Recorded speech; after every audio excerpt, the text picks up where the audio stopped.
பிஸ்மில்லாஹிர்ரஹ்மானிர்ரஹீம். ரப்பி அவுது பிக்க மின் அமஷாத்தி ஷயாத்தீன் வஅவுது பிக்க ரப்பி யஹ்லரூன். லாஸ்ட் 10 மினிட்ஸ் தான் இருக்கு டிபேட்ல. தொடர்ந்து நம்ம ஒவ்வொரு வாரம் பார்த்துட்டு இருக்கோம். இன்ஷால்லா இதை முடிச்சிட்டு நெக்ஸ்ட் ஒரு வீடியோ நான் பிளான் பண்ணியிருக்கேன். டைம் இருந்தால் இன்ஷா நம்ம அதை பண்ணுவோம். So பிஸ்மில்லாஹிர்ரஹ்மானிர்ரஹீம். want to establish here is that no one can touch the Quran unless he is a sincere believer. All right? இங்க என்ன ஒரு பாயிண்ட் ஸ்ட்ராங்கா எடுத்து வைக்கணும்னு நினைக்கிறேன்னா, ஒரு அக்கறையுடைய நம்பிக்கையாளர் தவிர குரானை தொட முடியாது, வேற யாராலையும் குரானை புரிஞ்சுக்க முடியாது, கரெக்டா அப்படின்னு கேக்குறாங்க.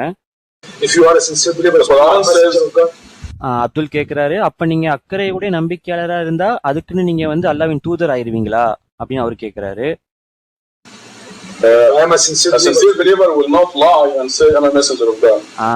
ஒரு அக்கறையுடைய நம்பிக்கையாளரா இருந்தாருன்னா அவரு பொய் சொல்லி நான் அல்லாஹ்வின் தூதர்னு அவர் பொய் சொல்ல மாட்டாரு.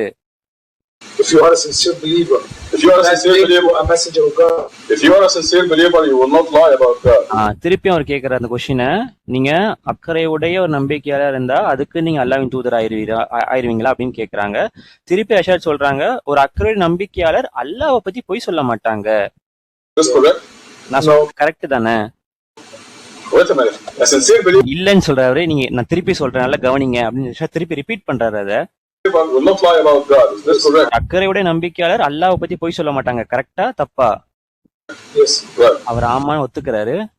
So a person who finds something in the Quran, especially if it is the secret miracle of the Quran, this person must be a sincere believer. ஒரு ஏதோ ஒரு மனிதர் குர்ஆன் ஒரு விஷயத்தை கண்டுபிடிக்கிறாங்க, அதுவும் குறிப்பிட்ட இந்த மகத்தான ஒரு மிராக்கிளை கண்டுபிடிக்கிறாங்கன்னா நிச்சயமா அவர் அக்கறையுடைய நம்பிக்கையாளர் தான் இருக்கணும். And if this person is a sincere believer as established by the fact of discovering the secret of the Quran, then this person will not possibly lie against God and say that he is a messenger of God. அப்போ இந்த மாதிரி ஒரு நபர் குர்ஆன்ல இருக்க அந்த மகத்துவத்தை கண்டுபிடிச்சதுக்கு அப்புறமேட்டா அவர் நிச்சயமா குர்ஆன்ல இருக்க அந்த நிதர்சன உண்மைப்படி ஃபேக்ட் படி ப்ரூவ் ஆயிருச்சுன்னா அந்த அக்கறையுடைய நம்பிக்கையாளர் நிச்சயமா அல்லாஹ்வை பத்தி பொய் சொல்ல மாட்டாங்க, அல்லாஹ்வுடைய தூதன் அவங்க பொய் சொல்லவே மாட்டாங்க. Why you precisely say I am a messenger of God since I discovered this? Why you didn't say, oh people, oh Muslims, I am coming to correct something like Hassan al-Imam, like Ghazali, like Muhammad Abdu? They didn't, they were really sincerely in Islam. To correct something like. அவர் கேள்வி என்ன கேக்குறாருன்னா நீங்க நிறைய அக்கறையுடைய நம்பிக்கையாளர்கள் ஒரு 3 பேர் சொல்றாங்க. Muslims, I am coming to correct something like Hassan al-Imam, like Hassan al-Imam, like Ghazali, like Muhammad Abdu. Mohammed Abdu, they were really sincerely in Islam. அவங்க எல்லாருமே அக்கறையுடைய நம்பிக்கையாளர் இருந்தாங்க. ஆனா அவங்க இந்த மாதிரி நம்ம தவறான வழியில கரெக்ஷன் பண்ணாங்க. அவங்க நம்ம 3 பேரும் and they correct a lot of ways in Islam, but நிறைய இஸ்லாமுல சீர்திருத்தத்தை அவங்க 3 பேரும் கொண்டு வந்தாங்க. they never claim that they are messengers. ஆனா அதுக்குன்னு அவங்க அல்லாஹ்வுடைய தூதர்னு அவங்க சொல்லிரல. Were they sincere believers? அஷாத் கேக்குறாங்க, அப்ப நீங்க அவங்க 3 பேரும் அக்கறையுடைய நம்பிக்கையாளர் நீங்க நினைக்கிறீங்களா? அவங்க 3 பேரும் கேக்குறாங்க. They were sincere believers. Abdul சொல்ற, ஆமா அவங்க அக்கறையுடைய நம்பிக்கையாளர்களா தான் இருந்தாங்க. அப்ப நிச்சயமா அவங்க அல்லாஹ்வை பத்தி பொய் சொல்ல மாட்டாங்க. அவங்க அல்லாஹ்வின் தூதர்கள் கிடையாது, அவங்க அல்லாஹ்வை பத்தி பொய் சொல்லவும் மாட்டாங்க. அவங்க அல்லாஹ்வின் தூதர் அவங்க சொன்னாங்களா? அவங்க எப்பவுமே அந்த மாதிரி சொல்லல. அப்துல் சொல்றாரு, messengers of God, they will not lie about God. Did they claim to be messengers of God? They never claimed they are messengers of God. So they were not messengers of God. அப்பனா அவங்க அந்த விஷயத்தை claim பண்ணல, அவங்க அல்லாஹ்வின் தூதர்னு சொல்லல, அவங்க அக்கறையுடைய நம்பிக்கையா இருந்தாங்கன்னா அப்ப உண்மையாலேயே அவங்க தூதர்கள் இல்லன்னு தானே அர்த்தம். அப்ப நீங்க ஏன் அந்த மாதிரி சொல்றீங்கன்னு அப்துல் கேக்குறாரு. ஏன்னா நான் அல்லாஹ்வுடைய தூதரா இருக்கேன், அதனால நான் கிளைம் பண்றேன். Mathematical quotes only? No, because I am a messenger of God. Give me this mathematical so they were not messengers of God. So why you claim you are a messenger of God? Because of this mathematical quotes only? No, because I am a messenger of God. இந்த கணித கட்டமைப்பின் அடிப்படையில மட்டுமே தான் வச்சு உங்களை நீங்க அல்லாஹ்வின் தூதர்னு சொல்றீங்களா? இல்ல நான் அல்லாஹ்வின் தூதரா இருக்கிறேன், அதனால தான் அல்லாஹ்வின் தூதர் நான் சொல்றேன். Give me a proof that you are just actually. Not this, because this is my name also is mentioned in the Quran here. You open this index. என்னோட பேருமே குர்ஆன்ல இத்தனை முறைகள் your name as ar-rashidin al-khulafa has nothing to do with உங்க பேர் அந்த ரஷாதா இதுக்கும் சம்பந்தமே இல்லைன்னு அவரு சொல்றாரு. Well, you're entitled to say what you want, but what is the root நீங்க என்ன நினைக்கிறீங்க நீங்க அதை சொல்லலாம், கண்டிப்பா அதுக்கு நான் அலோவ் word of பண்றேன். my name? Well, you're entitled to say what you want, but what is the root word of my name? என்னோட பேரோட ரூட் வேர்டு என்ன அப்படின்னு அவர் கேக்குறாரு. Your name is Rashad. Yes. Rashad has nothing. My name is Abdul No, Rahman. hold it. நான் சொல்றேன், கொஞ்சம் பொறுமையா இருங்க. என் பேரோட ரூட் வேர்டு என்ன? Let's go step by step, okay? Step by step. The root word of my name is Rashada. Is this correct? ரஷாதோட root word வந்து ரஷாதா, கரெக்டான்னு கேக்குறாரு. Yes. Okay. What you see here? This is about Arabic language. Has nothing to do with the Quran. right. We're talking about Arabic நீங்க சொல்றது அந்த அரபிக்ல வர ரஷாதா அந்த வார்த்தையை தான் குறிப்பிட்டு எல்லாம் கேக்குறாங்க. ஆமான்னு சொல்றாங்க. language. Okay. This is the index of the Quran again, page 320. குரானோட index எடுத்து அவர் Rashad காமிக்கிறாரு. And the root of my word, is it here? Do you see it here? Rashad. அந்த வேர்டு, என்னோட ரூட் வேர்டு ரஷாதாங்கிறத நீங்க பாக்குறீங்களா இந்த இண்டெக்ஸ்ல? Your name is Rashad. உங்களோட பேர் ரஷாதா இல்லன்னு இவர் சொல்றாரு. Root word. நான் கேக்குறது ரூட் வேர்டை பத்தி நான் My பேசுறேன். Rashad is Rashada. Yes. Right? And do you see Rashada here? Yes. இங்க ரஷாதாங்கிற வார்த்தை இண்டெக்ஸ்ல நீங்க இந்த இடத்துல பாக்குறீங்களா? Okay, Rashada is between this mark here and this mark, alright? இந்த இடத்துல இருந்து இந்த இடத்துல அந்த வேர்டு நம்பர் கொடுத்திருக்காங்க, கரெக்டா? So I want you to count the number of mentionings of the நான் உங்களை கவுண்ட் பண்ணி பாருங்க. root word, Rashada, அந்த ரஷாதாங்கிற வார்த்தை எத்தனை முறை வந்து கவுண்ட் பண்ணி பாருங்க. in the Quran. You count it yourself. Go ahead. நீங்களே Okay, count பண்ணி whatever. I பாருங்க. count. You did count it. So we won't waste. No, go ahead. You go ahead. 1, 2, இல்ல நான் வந்து நேயர்களோட நேரத்தை வந்து வீணடிக்க விரும்பல, நீங்களே கவுண்ட் பண்ணுங்க அஷாத் கிட்ட சொல்றாரு. 3, Yes, 4, it's 5, count up to 7, 8, 9, 10, 11, 12, 13, 14, 15, 16, 17, 18, 19. yes. கரெக்டா The root word of 19. my name is mentioned 19 times. The mathematical code of the Quran is based on the number 19. என்னோட அந்த ரஷாதுங்க ரூட் வேர்டு ரஷாதாங்கிறது 19 முறை இருக்கு. குரானோட கணித கட்டமைப்பு 19ல தான் இருக்கு. As you see. Yes. Now, do you think this is coincidence? இப்ப நீங்க நினைக்கிறீங்களா இந்த ரெண்டு விஷயம் எதர்ச்சியா நடந்துச்சு நீங்க நினைக்கிறீங்களா? This is not your name, Dr. Khalifa. Excuse me. Yes. Now, do you think this is coincidence? This is not your name, Dr. Khalifa. Excuse me. ஆனா இது உங்களோட பேரு கிடையாதே ரஷாத் அப்படின்னு ரஷாதாங்கிறது அக்செப்ட் பண்ணல அவரு. ரஷாதுங்கிறது தானே உங்க பேரு, ரஷாதுங்கிற வேர்டு இங்க வரலையே. Rashida, it's Arabic word. ரஷாதாங்கிறது Arabic word. The root word. My name is Abdul Rahman. If I If saw my name Rashad is mentioned in multiple 19, will you believe it? இப்போ ரஷாதா விடுங்க, ரஷாதுங்கிற வார்த்தை குரான்ல 19 தடவை வந்துருச்சு, அப்ப நீங்க நம்புவீங்களா? No, I won't. நான் அப்பவும் நம்ப மாட்டேன்னு அவரு சொல்றாரு. Why? Because ஏன் நம்ப மாட்டீங்க? simply it has nothing to do with the Quran. ஏன்னா அதுக்கும் குரானுக்கும் சம்பந்தமே இல்லைன்னு அப்துல் சொல்றாரு. Do you think this is coincidence? நீங்க நினைக்கிறீங்களா இது எதிர்ச்சியா நடந்துச்சுன்னு நீங்க நினைக்கிறீங்களா? No, not coincidence, but this has nothing to do with your name. Rashida Rashad has nothing to do with your name. Rashad அந்த பேருக்கும் குரானுக்கும் எந்த வித இதுவும் கிடையாது. We said that there is a mathematical code in the Quran. Yes. Wait. Did you start it? Start. We were talking about number 19. Right. The mathematical நம்ம number 19 பத்தி பேசிட்டு இருக்கோம். code of the Quran is based on number 19. குரானோட மொத்த கணித கட்டமைப்பும் 19ல base பண்ணி தான் இருக்கு. The root word of my name is mentioned in the Quran 19 times. குரான்ல என்னோட அந்த ரூட் வேர்ட் ரஷாதாங்கிறது 19 முறை இருக்கு. What's your name? Again, also I am saying what's your name is saying the word of நான் திருப்பி சொல்றேன், அந்த நீங்க சொல்ற அந்த வேர்டு வந்து ரஷாது இல்ல, ரஷாதாங் தான் அந்த வேர்டு இருக்குன்னு அப்துல் சொல்றாரு. அல் ரஷாத் அது வந்து Rashad கலீஃபாவை குறிப்பிடல. Rashida or Rashad. It doesn't mean Rashad Khalifa. Hold it. I'm not talking about Rashad. I'm talking about Rashada. நான் வந்து இங்க ரஷாத பத்தி பேசல, நான் ரஷாதாங்கிற வார்த்தையை பத்தி நான் பேசிட்டு The இருக்கேன். root word of my name is mentioned in the Quran 19 times, which is in accordance with the mathematical code. நான் சொன்ன மாதிரி குரான் கணித கட்டமைப்பின் கீழ் என்னோட பேர் ரஷாதாங்கிறது 19 முறை இடம்பெற்றிருக்கு. But also my name Rashad and Khalifa. If you add the number அது மட்டும் இல்லாம என்னோட இரு பெயர்கள் ரஷாத் பிளஸ் கலிஃபா, of அதுக்கான surahs and verses, சூறாக்களையும் வசனங்களையும் நம்ம ஆட் பண்ணோம்னா அதுவுமே 19ஆல கட்டமைக்கக்கூடிய ஒரு நம்பரா இருக்கு. come up with multiples of 19. When Allah subhanahu wa ta'ala mentioned Muhammad, he meant Muhammad. அல்லாஹ் சுப்ஹானஹு வ தஆலா முகமதுன்னு குறிப்பிட்டா அந்த நபி முகமது அவரு அல்லாஹ் மீன் பண்றாங்கன்னு அர்த்தம். Yes. Ibn Abdullah. Ibn Abdullah. Yes. But when he mentioned Rashad, it doesn't mean he mentioned Rashad. He meant Rashad. அப்ப அவர் அல்லாஹ் வந்து ரஷாதுன்னு சொன்னா அது எப்படி ரஷாத் கலீஃபாவை குறிப்பிடுறதா நம்ம எடுத்துக்க முடியும்? Because the Quran was delivered 1400 years before Rashad Khalifa. ஏன்னா ஏன் அப்படி அல்லாஹ் சொல்ல ரஷாத் விளக்கம் கொடுக்கறாரு? ஏன்னா 1400 வருஷம் கழிச்சு. Because the Quran was delivered 1400 years before Rashad Khalifa. Rashad Khalifa அல்லாஹ் தேர்ந்தெடுத்து அனுப்புறதுக்கு முன்னாடி 1400 வருஷங்களுக்கு முன்னாடி அல்லாஹ் குர்ஆனை இறக்கிட்டாங்க. But he doesn't know God will not put in the Quran that I'm sending Rashad Khalifa. அதனால அல்லாஹ் குர்ஆன்ல நான் ரஷாத் கலீஃபா அனுப்புறேன் அப்படின்னு தெளிவா ரஷாத் கலீஃபாவை நான் அனுப்புவேங்கிற மாதிரி அல்லாஹ் போடல. He will not say that. So he put it in mathematical code. அதற்கு பதில் அல்லாஹ் என்ன பண்ணிருக்காங்கன்னா கணித கட்டமைப்புல ஒரு கோடிங் பண்ணி அல்லாஹ் வச்சிருக்காங்க. Terms that are not to be revealed until the mathematical code is revealed. அது எப்போ வெளிவரும்னா இந்த கணித கட்டமைப்பு எப்ப வெளிவருதோ அப்பதான் ரஷாத் கலீஃபாங்கிற அந்த ஒரு தூதருங்கிறதும் வெளிவரும். Okay? And this is probably why there is no other Rashad Khalifa that I know. இதனாலதான் எனக்கு தெரிஞ்ச வேற எந்த ரஷாத் கலீஃபாவையும் நான் அறிஞ்சிரல, எனக்கு தெரியாது. There was one Rashad Khalifa that born in my family. ஒரு ரஷாத் கலீஃபா மட்டும் என்னோட குடும்பத்திலே பிறந்தாங்க. My cousin had a boy and he named him Rashad Khalifa. என்னோட கசினுக்கு ஒரு குழந்தை பிறந்துச்சு, ஒரு பையன். அவருக்கு ரஷாத் கலீஃபான்னு அந்த பையனுக்கு பேரிட்டாங்க. And the boy died when he was young. ஆனா அவர் சின்ன வயசா இருக்கும்போது இறந்துட்டாரு அவரு. I mean, if I go advise them not to do that. If I go to any Arabic country and I found Rashad Khalifa who claims to be a messenger of God.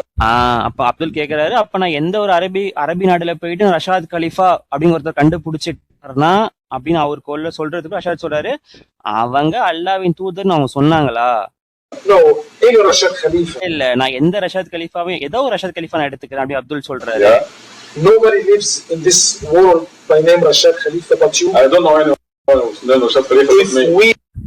அப்ப திருப்பி கேக்குற, உங்களை தவிர வேற எந்த Rashad கலீஃபான்னு பேர் வச்சு உலகத்துல வேற யாரும் வாழ்ந்துடலையா? ரஷாத் கலீஃபா சொல்றாரு, என்ன தவிர வேற யாரும் எனக்கு தெரியல. He found someone by this name. What do you think? And he says he's a messenger. எக்ஸாக்டா அப்துல் கேக்குற, அப்ப உங்களோட பேரை இன்னொருத்த நம்ம கண்டுபிடிச்சிட்டோம்னா அப்படின்னு அவரு பாயிண்ட வைக்கிறாரு. ரஷாத் சொல்றாரு, அவரு நீங்க கண்டுபிடிச்ச அந்த ஒரு அல்லாஹ்வின் தூதன் அவர் சொன்னாரா அப்படின்னு கேக்குறாரு. No, he will say I'm Rashad Khalifa. அப்ப அப்துல் என்ன சொல்றாரு, இல்ல அவரு நான் ரஷாத் கலீஃபான்னு தான் அவர் சொல்லுவாரு. அப்ப ரஷாத் கலீஃபா சொல்ற, ஓகே அப்ப ஓகே அவர் ரஷாத் கலீஃபா இருந்துட்டு போறாரு, அதுல என்ன இருக்கு?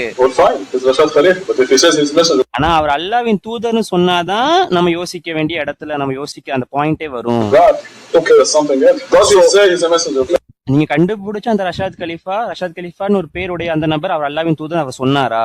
You approve that you are a messenger of God by the divine mathematical and நீங்க அல்லாஹ்வின் தூதர்னு உங்களை எப்படி நியமிச்சீங்கன்னா இந்த கணித கட்டமைப்பின் கீழ தான் உங்களை நியமிச்சீங்களா? 19 உங்களோட பேர் குர்ஆன்ல 19 முறை இருக்கு. வேற என்ன ஆதாரங்கள் நீங்க வச்சிருக்கீங்க? இந்த மாதிரி என்னால 100 விஷயங்கள் உங்களுக்கு சொல்ல முடியும். இல்ல நான் எல்லாத்தையும் நான் சொல்ல முடியாது. நான் உங்களுக்கு கண் கூட பார்த்து பிசிக்கலான எவிடன்ஸ் சாட்சியை தான் நான் உங்களுக்கு கொடுத்துருக்கேன். நீங்க அல்லாஹ்வின் தூதரா இருக்கணும்னா நீங்க சராசரி மனுஷங்களுக்கு மேல நீங்க இருக்கணும். above ordinary people, சராசரி மனுஷனுக்கு மேல நீங்க இருக்கணும். அப்பதான் நீங்க அல்லாஹ்வுடைய தூதர். About like no like you are doing I don't mean yes. இல்ல நான் இங்க எஸ்ன்னு சொல்லல, நான் அதை ஒத்துக்கல. நீங்க சொன்ன பாயிண்ட் நான் ஒத்துக்க மாட்டேன். like you are doing something no human being can do it. Like அப்ப அப்துல் சொல்றாரு, எந்த வித மனிதனாலும் செய்ய முடியாத ஒரு விஷயத்தை நீங்க செய்யணும். doing something no human being can do it. No, this is not true. நீங்க சொல்றது கரெக்ட் கிடையாது. God teaches that Moses when something குர்ஆன்ல அல்லாஹ் சொல்றாங்க, மூசா நம்முடைய ஒரு அடியனிடம் மூசா போனாங்க 18:65. one of our servants Abdul Ibadina and this one of our servants taught Moses a few things and Moses was a bad teacher. அந்த அல்லாஹ்வுடைய அடியார் தான் மூசாக்கு ஒரு சில விஷயங்களை கத்து கொடுத்தாங்க. ஆனா மூசா ரொம்ப பேட் டீச்சரா இருந்தாரு. அவர் ஒரு சில இடத்துல வீக்கா இருந்தாரு. So I want to correct you that saying that the message. So இந்த இடத்துல நான் உங்களை திருத்தணும்னு நினைக்கிறேன். நீங்க சொல்ற மாதிரி தூதர்கள் சராசரி மனுஷர்களுக்கு மேல கிடையாது. The Quran said that Allah subhanahu wa ta'ala taught Musa some kind of devices. அப்ப அப்துல் சொல்றாரு, அல்லாஹ் சுப்ஹானஹு வ தஆலா மூசாக்கு அல்லாஹ் ஒரு சில விஷயங்களை கத்து கொடுத்தாங்க. In order to appear in front of his own miracles. நீங்க அந்த மிராக்கிள்ஸ் மூசாக்கு அல்லாஹ் கத்து கொடுத்த மிராக்கிள்ஸ் பத்தி நீங்க சொல்றீங்க. ரஷாத் கலீஃபா கேக்குறாரு. ஏன்னா மக்களை வந்து நம்ப வைக்கிறதுக்காக வந்து அல்லாஹ் உங்களுக்கு கத்து கொடுத்தாங்கல்ல அப்படின்னு அப்துல் கேக்குறாரு. To make the people believe that this is not a human being or he is not a magic. ஏன்னா அப்படி அல்லாஹ் கத்து கொடுத்தாதானே அவரு சராசரி மனுஷர் கிடையாது, அவரு மேஜிக் பண்ணல அப்படின்னு மக்கள் நம்புவாங்க அப்படின்னு அப்துல் This சொல்றாரு. is not a magic. This is something from God. Anyway, அப்போ இந்த மாதிரி சராசரியான விஷயங்கள் அல்லாவிடம் மனுஷங்களிடம் வரல, அல்லாவிடம் இருந்தா வந்திருக்க அவங்க நம்புவாங்கல்ல அப்படின்னு அப்துல் பாயிண்ட் எடுத்து வைக்கிறாரு. I've given you enough proofs, and I want you to எப்படி இருப்பினும் நான் உங்களுக்கு போதுமான அளவு எல்லா ப்ரூஃபையும் நான் கொடுத்துட்டேன். ask anybody to give me a proof that I'm not a messenger of God. இப்ப நான் என்ன கேக்குறேன்னா, யாராச்சும் ஒருத்தவங்க ஒரு ப்ரூஃப் ஆச்சு நான் அல்லாவின் தூதர் இல்லன்னு சொல்றதுக்கு எனக்கு ப்ரூஃப் கொடுங்க. நீங்க ஒரு proof One proof. You haven't convinced me. You haven't convinced நீங்க என்ன கன்வின்ஸ் பண்ணவே இல்லை அப்படி அப்துல் சொல்றாரு. அஷரத் ரவி இல்ல நான் உங்களுக்கு கன்வின்ஸ் பண்ண அவசியம் கிடையாது. I don't want to convince you. No, listen. We are trying. You haven't convinced me so far. இப்ப வரைக்கும் அல்லாஹ்வின் தூதர் தான்ங்கிறது நீங்க என்ன ஒத்துக்கவே வைக்கலையே. You are a messenger. You didn't give me something to astonish me or to make me say, நீங்க வந்து உங்களை பார்த்து நான் பிரமிச்சு சர்ப்ரைஸ் ஆகி நீங்க அல்லாஹ்வின் தூதர் நீங்க மனுஷங்களுக்கு மேலன்னு சொல்ற அளவுக்கு நீங்க எதுவுமே எனக்கு காமிச்சிடலையே. is above mankind. Yes. So I have to So believe it. let me read something for you. Okay. ஒரு விஷயத்த நான் படிக்கிறேன். You are holding this book and they don't believe in it. What do you mean I don't believe in it? நீங்க இந்த புத்தகத்தை கையில வச்சிருக்கீங்க, ஏன்னா இந்த புக்ல நீங்க நம்பிக்கை வைக்கலையா? புக்ல நம்பிக்கை வைக்கலன்னா என்ன சொல்ல வரீங்க எனக்கு புரியல. விஷய கலிஃபா கேக்குறாங்க, நம்பிக்கை வைக்கலன்னா என்ன சொல்ல வரீங்க? You said this book is not correct. சொன்னீங்களே இந்த புத்தகம் வந்து கரெக்ட் இல்லன்னு சொன்னீங்களே. No, the complete Quran is here. There's some addition. இல்ல நான் அப்படி சொல்லல. குரான் கம்ப்ளீட் குரான் இங்க இருக்கு, எக்ஸ்ட்ரா ஒரு விஷயத்தை சேர்த்துட்டாங்க, கொஞ்சம் ஆட் பண்ணிட்டாங்க. Some additions. Yeah. Okay. You can't make statements like அந்த that. மாதிரிலாம் சொல்லக்கூடாது அப்பெல்லாம் அப்படின்னு சொல்றாரு ரஷாத். Look at this. இந்த இடத்துல நீங்க பாருங்க. وقالوا لن نؤمن لك حتى تفجر لنا من الأرض ينبوعا. 1790. They said we will not believe unless you have a... وقالوا لن نؤمن لك حتى تفجر لنا من الأرض ينبوعا. They said we will not believe unless you have a spring gush out of the... ஒரு பூமியில இருந்து ஒரு பொங்கி வரக்கூடிய அந்த ஒரு நீர் ஊற்று வர வரைக்கும் நாங்க நம்ப மாட்டோம் உங்களை. أو تكون لك جنة من نخيل وعنب فتفجر الأنهار خلالها تفجيرا. Or you possess a garden of dates and இல்லனா உங்ககிட்ட ஒரு தோட்டம் இருக்கணும், பேரிச்சம்பழ தோட்டமும் கிரேப்ஸ் தோட்டமும் உங்கள்ட்ட இருக்கணும். grapes with rivers flowing in. அதுல வந்து ரிவர் அருவிலாம் ஓடணும். أو تسقط السماء كما زعمت علينا كسفا أو تأتي بالله والملائكة قبيلا. Or you drop the heaven over us. இல்லனா அந்த வானத்தை வந்து எங்க மேல விழ வைக்கணும் The நீங்க. sky over us as you claim. Or bring God and the angels இல்லனா நீங்க அல்லாஹ்வையும் அல்லாஹ்வோட தூதரையும் கண்ணு முன்னாடி நீங்க கொண்டு வரணும். for our eyes. أو يكون لك بيت من زخرف. Or you possess a mansion. இல்லனா உங்கள்ட்ட ஒரு பெரிய மாளிகை இருக்கணும், ஃபேண்டாஸ்டிக் மேன்ஷன், ஒரு பிரமிப்பான சூப்பரான ஒரு மாளிகை உங்கள்ட்ட இருக்கணும். Fantastic mansion. أو ترقى في السماء. இல்லனா நீங்க வானத்து மேல ஏறணும். Or see you climb to the sky. ولن نؤمن لرقيك. Even இதெல்லாம் எல்லாமே நீங்க செஞ்சாலும் நாங்க நம்பிக்கை கொள்ள மாட்டோம். if you do that, we will not believe. So I don't want anybody to be convinced. அதனால நான் என்ன சொல்ல வரேன்னா, நான் யாரையுமே கன்வின்ஸ் பண்ணணும்னு நினைக்கல. All I can do is என்னால செய்ய முடிய விஷயம் எல்லாமே என்னன்னா இந்த செய்தியை சேர்ப்பிப்பது மட்டும்தான். deliver the message and tell you what the proofs are. செய்தியை சேர்ப்பிப்பது, அதற்கான ப்ரூஃப் எவிடன்ஸ் என்ன என்னால சொல்ல முடியும், அவ்வளவுதான். அதுக்கப்புறமேட்டு அதை ஏத்துக்கிறதும் விட்டுறதும் உங்களோட தனிப்பட்ட விஷயம். It's up to you. It's up to you to take it or leave it. In your book here, Quran, Hadith, and Islam, also one of your book நீங்க எழுதிய இன்னொரு புத்தகத்திலையும் இந்த புத்தகத்திலையும் Quran, Hadith and Islam wrote about Quran, Hadith, and Islam. You said here we don't believe in any intercession. இதுல நீங்க போட்டிருக்கீங்க இந்த சிபாரிசு பண்றது அந்த விஷயத்துல வந்து அந்த மாதிரி விஷயங்களை வந்து நீங்க நம்பிக்கை கொள்ள மாட்டீங்க நீங்க இந்த புக்ல போட்டிருக்கீங்க. What does that mean? நீங்க அதுல என்ன சொல்ல வரீங்க? உங்களுக்கு சிபாரிசு மேல நம்பிக்கை இல்லையா? You don't believe in We intercession. believe the Quran that says كل الله شفاعة 39:44 جميعا. To God belongs all intercession. அனைத்து சிபாரிசும் அல்லாஹ்வுக்கே உரியது. So nobody possesses. வேற யாருக்கும் சிபாரிசு பண்ணக்கூடிய இது கிடையாது. You don't believe that the messenger of God will make அப்போ நீங்க நம்பலையா அல்லாஹ்வின் தூதர்கள் வந்து முஸ்லிம்ஸ்க்காக ஷஃபாத் செய்வாங்கங்கறது நீங்க நம்பலையா? shafa'ah to the The Muslims. Quran is that the message of God will not have any shafa'ah. குர்ஆன் என்ன சொல்லுதுன்னா எந்த ஒரு அல்லாஹ்வின் தூதருக்கும் ஷஃபாத் செய்யறதுக்கான பவர் கிடையாது. Any intercession. It says, "In tastaghfir lahum 70 marratan falam yaghfir Allahu lahum." God tells Muhammad, if you ask forgiveness for them 70 times, God will not forgive Mohammed அல்லாஹ் சொல்றாங்க அவங்களுக்காக நீ 70 முறை நீ பாவ மன்னிப்பு கேட்டாலும் அல்லாஹ் உங்களை மன்னிக்க மாட்டாங்க. them. Yes, sir. There you have it. So, இதற்கு Ibrahim அதேதான். made intercession on behalf of his father, but his father is going to hell. Ibrahim வந்து அவர் வாப்பாக்காக சிபாரிசு பண்ணாரு, அவர் வாப்பா நரகத்துக்கு போறாரு, அது matter, it doesn't matter. Doesn't matter. Ibrahim வந்து அல்லாஹ்வின் friend. Ibrahim is God's friend. So I'm afraid we have to quit. If you have one time ஆயிருச்சுன்னு நினைக்கிறேன். நீங்க ஒரு லாஸ்ட் கொஸ்டின் மட்டும் கேங்க, அதுக்கு மட்டும் நான் ஆன்சர் பண்றேன். last question, I'll answer one last question. Well, I have a lot of questions actually, but if you're gonna quit, we want to go anywhere. But I hope you will, நிறைய question என்கிட்ட இருக்கு. before you quit, you will comment or you will say something. You will so இந்த program close பண்றதுக்கு முன்னாடி முஸ்லீம்ஸ்கள், இந்த show பார்த்துட்டு இருக்க முஸ்லீம்ஸ்களுக்கு நீங்க ஏதாச்சும் கருத்து சொல்லணும், ஏதாச்சும் சொல்லணும்னு நீங்க நினைக்கிறீங்களா? like to say to the Muslims. Well, what I like to say is that Islam today has nothing to do with the Prophet Muhammad. என்ன சொல்ற நினைக்கிறேன்னா இன்னைக்கு நடைமுறை இஸ்லாமுக்கும் நபி முகமதுக்கும் சம்பந்தமே கிடையாது. And it is the objective of all the sincere believers to restore Islam to the இன்னைக்கு நடைமுறைக்கு ஒவ்வொரு அக்கறையுடைய நம்பிக்கையாளரோட நோக்கம் என்னவா இருக்கணும்னா அந்த உண்மையான இஸ்லாம் முகமது எப்படி எப்படி வந்து சொல்லி கொடுத்தாரோ அந்த நிலைக்கு மாற்றுவதற்கான முயற்சி, அதுதான், அதை செய்வதற்கான ஒரு குறிக்கோளா தான் அந்த அக்கறையுடைய நம்பிக்கையாளர்களுடைய நோக்கம் இருக்கணும். religion preached by the Prophet Muhammad.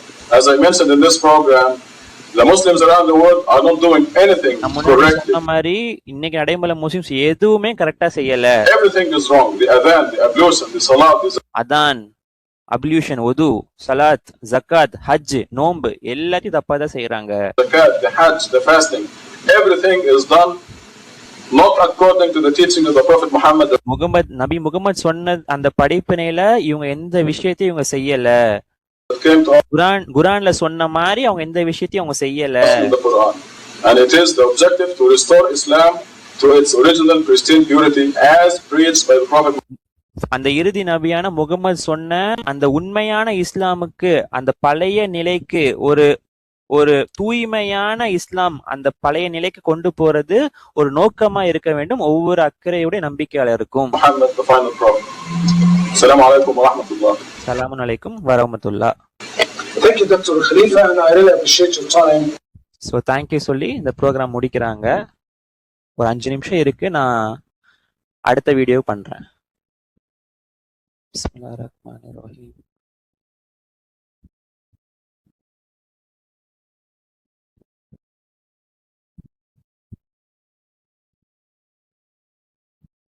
So இதோட தலைப்பு வந்து என்னன்னா, வாழ்க்கைனா என்ன, கடவுள்னா யாரு, அதுதான் இந்த வீடியோவோட தலைப்பு. நான் இந்த மட்டும் கொஞ்சம் ஸ்கிப் பண்ணிடுறேன்.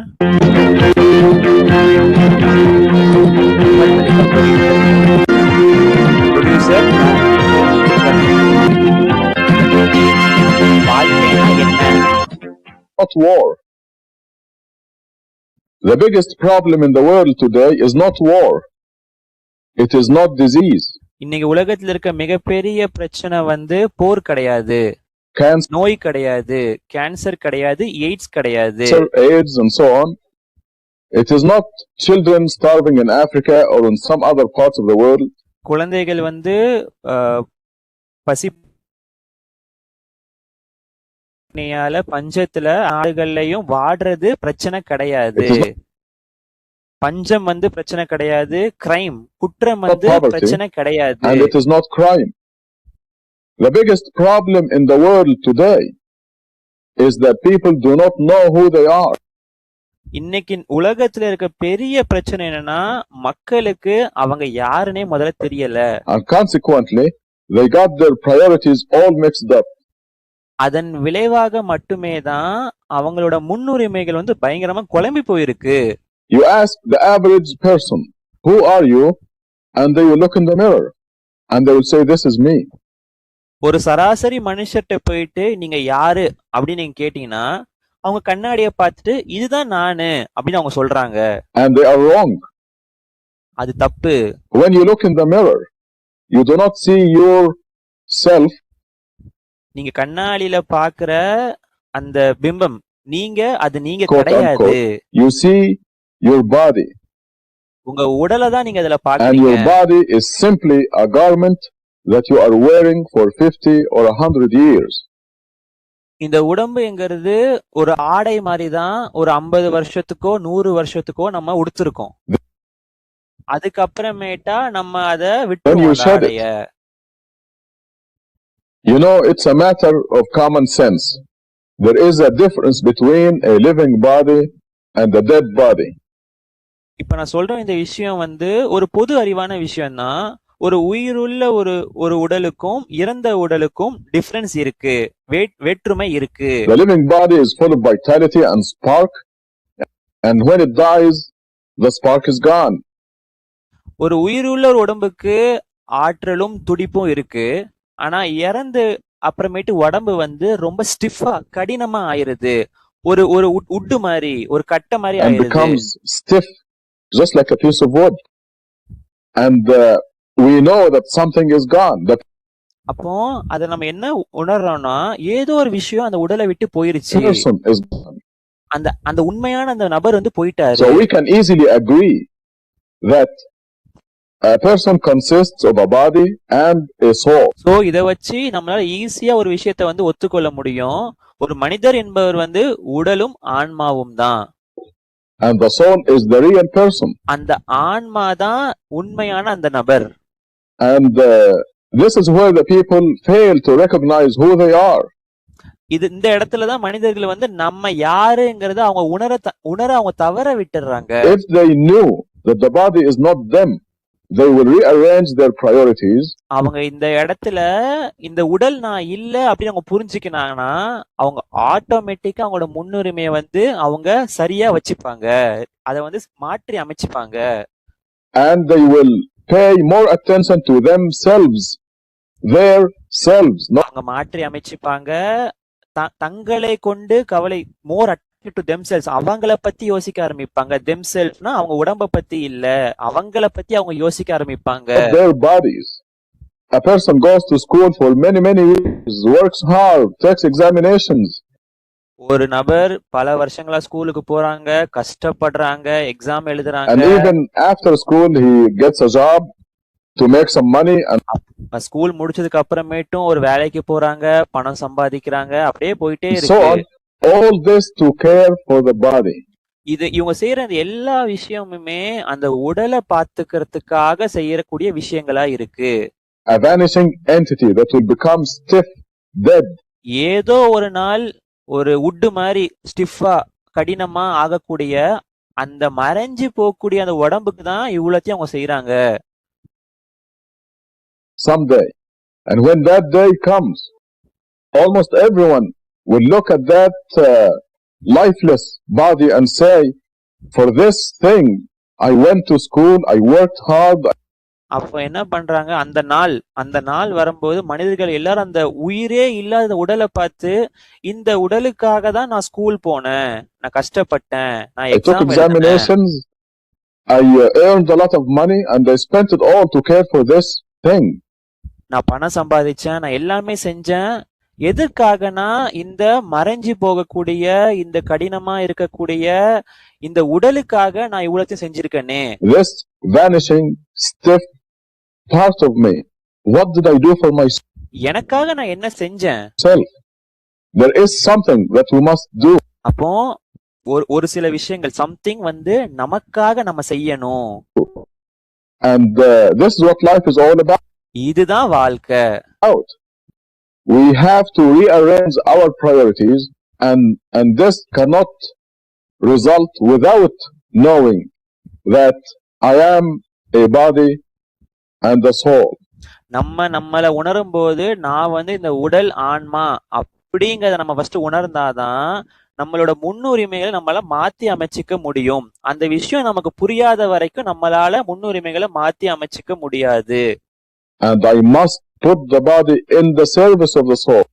உடம்ப வந்து ஆன்மாக்கு கீழே ஆன்மா வளர்க்கறதுக்கான இடத்துல தான் உடம்ப போடணும்.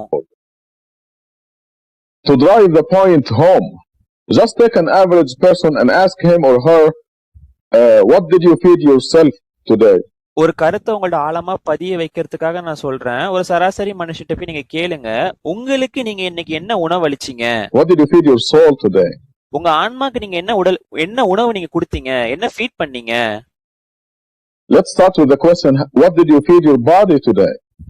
இல்ல And they will tell you, உங்களோட உடம்புக்கு வந்து நீங்க வந்து என்ன I கொடுத்தீங்க? gave my body breakfast, lunch, dinner, numerous snacks. அவங்க சொல்லுவாங்க, நான் டின்னர் சாப்பிட்டேன், லஞ்ச் சாப்பிட்டேன், பிரேக்ஃபாஸ்ட் சாப்பிட்டேன், நிறைய ஸ்நாக்ஸ் நான் சாப்பிட்டேன் அவங்க சொல்லுவாங்க. But they gave nothing to the real person, ஆனா அந்த உண்மையான அவங்களுக்காக அவங்க எதுவுமே அவங்க to கொடுக்கல. themselves. What did they feed themselves? அவங்களுக்காக அவங்க என்ன கொடுத்திருக்காங்க? We nourish the babies when we are born. ஒரு ஒரு குழந்தை பிறந்த உடனே அதுக்கு நம்ம ஊட்டம் கொடுக்கிறோம். We give the baby milk and so on, and then the baby grows, becomes a child, and we give him potatoes and meat and பால் கொடுத்து குழந்தைய வளர்க்குறோம், அது கொஞ்சம் சைல்டா மாறுது. rice. அப்புறம் பொட்டேட்டோ, உருளைக்கிழங்கு, The body சாப்பாடு. grows to 5 or 6 feet. அதுக்கப்புறமேட்டு அந்த குழந்தை வந்து 5ல இருந்து 6 அடி வளரக்கூடிய ஒரு மனுஷனா வளருது. But what did we do for the real person? அப்போ அந்த உண்மையான உங்களுக்காக நீங்க என்ன கொடுத்தீங்க?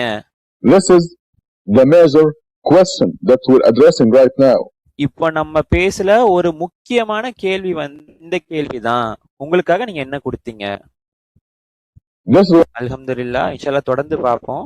அஸ்ஸலாமு அலைக்கும்.